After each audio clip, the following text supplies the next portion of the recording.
खुलुमबाय दिनै फुंबिलिनि खौरांफोरा जाबाय गिबि खौराङाव दङ मुंदांखा मिलौदो देंखोगिरि जुबिन गार्गनि हरखाबै रुंसारि जानायखौ लानानै दासान्दि न्याय मोननांगौनि थाखाय गोबां सुबुंफोरा दाबि खालामगासिनो दं जेराव गोबां थानायाव मोन 60निबो बांसिन केस रेजिस्टार खालामदों श्याम कनु महन्तनि हेंथायै जाय सुबुङा नर्थ इस्ट फेस्टिभेलनि मुङाव जुबिन गार्गखौ सिंगापुरसिम लानानै थांदोंमोन आरो बेयावनो दुखुनांथाव जाथाया जादोंमोन बे बिथिंखौ नोजोर बोनानै रायजोनि गिबि मन्थ्रिनि बिथोन बादियै जुबिन गार्गनि सन्देह गोनां रुंसारि जानायखौ नायबिजिरनो थाखाय CIDनि स्पेशल DIG MP गुप्ताखौ गाहाय बिबान होनानै गासै 60 गोजौ बिफाननि मावख'गिरिफोरखौ लानानै इनभेस्टिगेशन टीमखौ दाबाय आसा खालामो जाहाथे देंखोगिरि जुबिन गार्ग रुंसारि जानायनि गुबै जाथाया सोराङाव फैयो आरो थाबैनो जुबिन गार्गआ न्याय मोननो हायो आरो गुबुन फारसेथिं जाय दायनिगिरि बिथांमोना जाहाथे थाबैनो साजा मोनो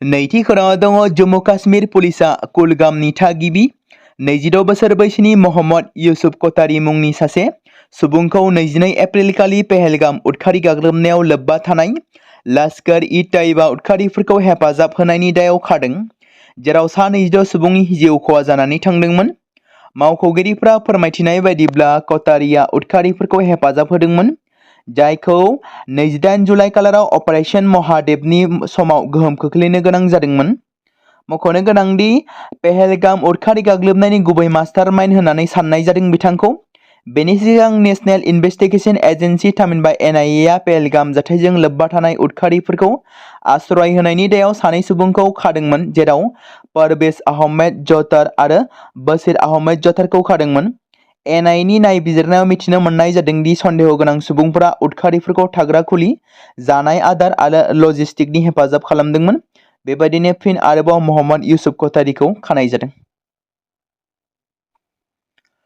थामथि खौराङाव दङ लादाखनि लेह जिल्लायाव हिंसायारि जाथाय सोमजिदों जेराव रायजोनि थाथाय आरो संबिजिरनि 6थि फारिलाइनि सिङाव सोसननायनि दाबि खालामनाय सोमावसारगिरिफ्रा गोख्रोङै हेंथा सोमावसारदों थासारिया गोख्रों जादोंमोन जेब्ला सोमावसारगिरिफ्रा जायगानि BJP मावख'आव अर लगायदोंमोन रैखाथि गारिफोरखौ सिलिंखार खालामदोंमोन सावदोंमोन जायनि जाहोनाव पुलिसआ होंगो दोंगोखौ होखारनो थाखाय मोनसे गेस आरो लावथिफोरखौ बाहायदोंमन खौरां मोननाय बायदिब्ला बे दाङाबाजियाव खमैबो 4 सुबुङा गिबियाव जिउ खहा जादोंमोन नाथाय दासिम 15निबो बांसिन सुबुंफोरा जिउ खहा जादों आरो गासै 70निबो बांसिन सुबुंफोरा जखम जानो गोनां जादों बे समाव नोंथांमोननि गेजेराव फोसावनो लादों दासान्दि समाजारि बिजोंनि गेजेरजों BTC बिसायख'थिखौ लानानै थामहिनबा BTC बिसायख'थिनि एग्जिट पोल फोसावनायनि बागै नोंथांमोननि गेजेराव फिन आरोबाव मिथिहोनो सानदों मख'नो गोनां बाथ्रा दि 2025 BTC बिसायख'थिनि भट थुनाया जोबनानै थांनाय लोगो लोगोनो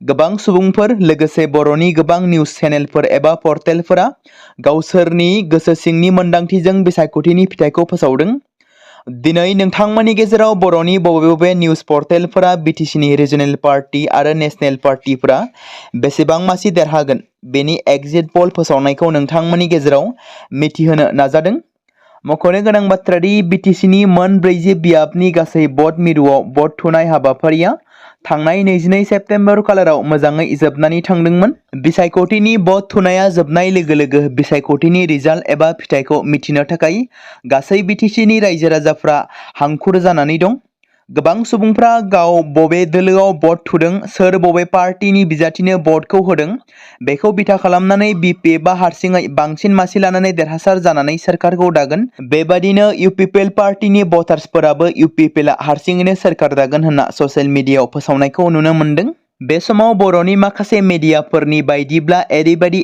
एग्जिट पोल फोसावनायखौ नुनो मोनदों दि नोंथांमोना मिथिहोनो नाजादों गिबियावनो दं इउनाइटेड निउसनि बायदिब्ला BTCनि 5थि खेबनि BTC बिसायख'थिनि फिथाइ बायदियै BJPआ मोन 8 मासि मोनगोन UPPLआ मोन 9 BPबा मोन 21 कंग्रेस पार्टीआ APB पार्टीआ मोनसे बेबायदिनो नर्थ इस्ट जार्नेलनि बायदिब्ला UPPL दोलोआ मोन 14 मासि मोनगोन BJPआ मोन 13 BP पार्टीआ मोन 11 APBआ मोनसे इन्डिपेन्डेन्टआ मोनसे बडोलेण्ड रादाबनि बायदियै UPPLआ मोन 19 मासि मोनगोन BPबा मोन 13 BJPआ मोन 8 APBआ 0 आदार्सआबो 0 बडलेण्ड बुब्लिनि बायदिब्ला इउपिपिएलआ मोन 22 मासि मोनगोन, बिजेपिआ मोन 11, बिपिएफ पार्टिया मोन 7, जिएसपिआ 0, कंग्रेसआ 0।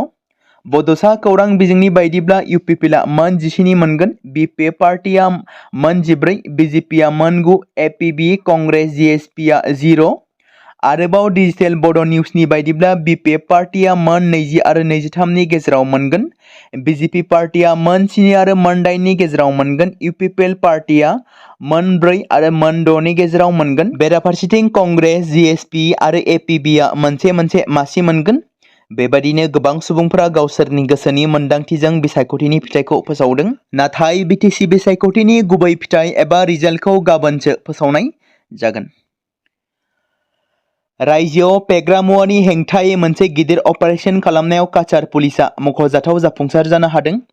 मिज'राम सिमानि साखाथियाव थानाय दलाइकलायाव मोनसे अपारेशन खालामनाय समाव पुलिसआ गंसे बोलेर' पिकआपनिफ्राय 20 कौटिसो बेसेननि फेग्रा मुवाफोरखौ जब्द खालामनो हानायाव जाफुंसार जानो हादों। गारि सिङाव दोनखुमानाय खथानिफ्राय पुलिसआ खमैबो 3 लाख फेग्रा मुवा याबा टेब्लेटफोरखौ जब्द खालामनो हादों। पुलिस सुपारिनटेन्डेन्ट नबल महन्तआ फोरमायथिनाय बायदिब्ला जब्द खालामनाय टेब्लेटफोरनि बेसेना 90 कौटिसो जागोन। बे सोमोन्दोआव मणिपुरनि सुरासानपुरनि 2 साप्लायारफोरखौ हमनाय जादों। पुलिस सुपारिनटेन्डेन्ट नबल महन्तआ फोरमायबावनाय बायदिब्ला मणिपुरनि सुरासानपुरनिफ्राय मोनसे थि बिबांनि फेग्रा मुवा लानानै गंसे गारिया काछार फारसे थांबाय दंमोन। बेनि उनावनो मोनसे खौरां मोननायनि उनाव पुलिसनि मोनसे हानजाया मिज'राम सिमाजों नांजाबनाय दाला ओनसोलाव थाहैयो। थांखिजानाय गारिया दलाइकला सफैनाय लोगो लोगोनो पुलिसआ बेखौ होबथायो आरो नागिरो। मोजाङै नायबिजिरनायनि उनाव गारिनि थाखोमानानै दोननाय एबा दोनखोमानाय खथानिफ्राय 30 पेकेटसो याबा टेब्लेटफोरखौ बोखांनो हायो। जुबिनदा आरो गरिमा बावजों गावारि सोमोन्दो दंमोन। बियो जोबोद मोजां सोमोन्दोमोन। आं जोबोद दुखुआव दं। जों जुबिनदानि मेथाइफोरखौ खोनासंनानै जोंनि सेंग्रा समखौ बारहोदोंमोन। जुबिननि मेथाइफोरखौ खोनासंनानै आं सासे सुबुं जादोंमोन। बे बिबुंथिखौ लाखिदों मन्त्रि पीयूष हाजरिकाया। बेफोर बिबुंथिखौ मन्त्रि पीयूष हाजरिकाया बुंदों, जेराव पीयूष हाजरिकाया जुबिन गार्गनि रुंसारि जानायाव दुखु मोननाय फोरमायदों। मख'नो गोनांदि जुबिनदाया जोंखौ नागारलांबाय आरो जों आरो गोबां सुबुंफोरा जोबोद दुखुआव दं। गासै असमिया सुबुं माहारिया दुखुआव दं होननानै बिथाङा बुंदों। चिरां जिल्लायाव जुबिन गार्गनि थाखाय बिश्व शान्ति यज्ञ होदों। चिरां जिल्लानि बेंटलाव स्वरूप सृष्टि प्रसार संसदनि बानजायनायाव सानब्रैनि हाबाफारिजों सोलिबाय थानाय मुलुग गोजोननि थाखाय खुंफुंनाय महा यज्ञ हाबाफारिया थुंगेबाय। चिरां जिल्लायाव थानाय स्वरूप सृष्टि प्रसार संसदनि ओनसोलारि दालायजों खुंजानाय बे सानब्रैनि महा यज्ञ हाबाफारिखौ मुलुग गोजोननि थाखाय थांखिजों खुंनाय जादोंमोन, जेराव बेयावनो बयजोंबो मिथिजानाय मोजां मोनजानाय मुंदांखा देंखोगिरि जुबिन गार्गनि हरखाबै रुंसारि जानायनि गोसोखांथियाव खुंनाय जादोंमोन, जेराव बर' हारिनि सिबियारि सुबुंफ्रा बिथांनि आत्मानि गोजोननि थाखाय आरज गाबनायजों लोगोसे यज्ञ हाबाफारि लादोंमोन। मख'नो गोनांदि बे सानब्रैनि अरायसम यज्ञ हाबाफारिखौ 21 सेप्तेम्बर खालारनिफ्राय गोथार महलयजों लोब्बा लाखिनानै आसामनि गुबुन गुबुन जिल्लानिफ्राय रोजा रोजा धोरोमारि बर' हारिनि सिबियारिफ्रा बाहागो लानानै बुहुमनां गोजोननि थाखाय अरायसम आहुति होबोदों। बे जर'खा धोरोमारि फोरबोनि समाव रुंसारि रोजाबगिरि जुबिन गार्गनि थाखायबो जर'खायै आरज गाबनाय सोमोन्दै बानजायगिरि आफादा फोरमायथिदों। बर' समाजजों लोगोसे आसामनि देरसिन एबा मुंदांखा रोजाबगिरि रुंसारि जुबिन गार्ग महरै गुबुन हारिफोरनि गेजेरावबो समानै बयजोंबो अनसायजानायखौ बिथांमोना मख'यो। मुंदांखा देंखोगिरि जुबिन गार्गखौ जोबथा बिदाय होनायनि उनावबो आसामाव गोबां खेब सावराय जागासिनो थादों, जेराव जुबिन गार्गनि हरखाबै रुंसारि जानानै थांनायनि गुबै जाहोनखौ दासिमबो रोखायै मिथिनो मोननाय जायाखै। बे बिथिंखौ नोजोर लाखिनानै गोबां समाजारि बिजोंनि गेजेरजों सावरायजागासिनो थानायखौ जों नुनो मोन्दों। बेराफारसेथिं हादोरसा सोरखारा श्याम कानु महन्त आरो बिथांजों सोमोन्दो थानाय जायखिजाया आफादखौ आसाम हादोरसानि सिङाव जायखिजाया हाबाफारि एबा फोरबो खुंनायनिफ्राय बेन खालामनो थिरांथा लाबाय। जाय बाथ्राखौ रायजोनि गिबि मन्त्रि डक्टर हिमन्त बिश्व शर्माया मैया ससियेल मिडिया एक्सनि गेजेरजों रोखायै पस्टनि गेजेरजों रायजो राजाफोरनो मिथिहोदों। मख'नो गोनां बाथ्रा दि जुबिन गार्गखौ श्याम कानु महन्तआनो नर्थ इस्ट फेस्टिभेलनि मुङाव सिंगापुराव लानानै थांदोंमोन।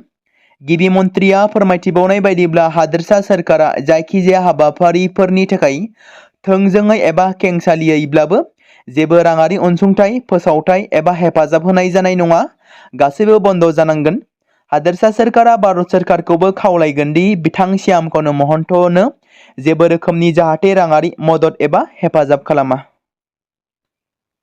बिटिसि बिसायख'थि जोबनानै थांखांनायनि उनावबो 5 नं सराइबिल बियाबाव सोमजिदों हिंसायारि दुंहाव थासारि। बिटिसि बिसायख'थिनि फिथाइखौ फोसावैनि सिगांनो हिंसायारि जाथाया सोमजिदों। मिथिनो मोननाय जादों दि सिनाय मोनै दुथांफोरा सराइबिल बियाबाव इउपिपिएल दोलोनि मावखुलिखौ अरजों सावनानै गालांदों। जाय जाथायखौ लानानै ओनसोलाव सोमजिदों गुलाय-गुजाय थासारि।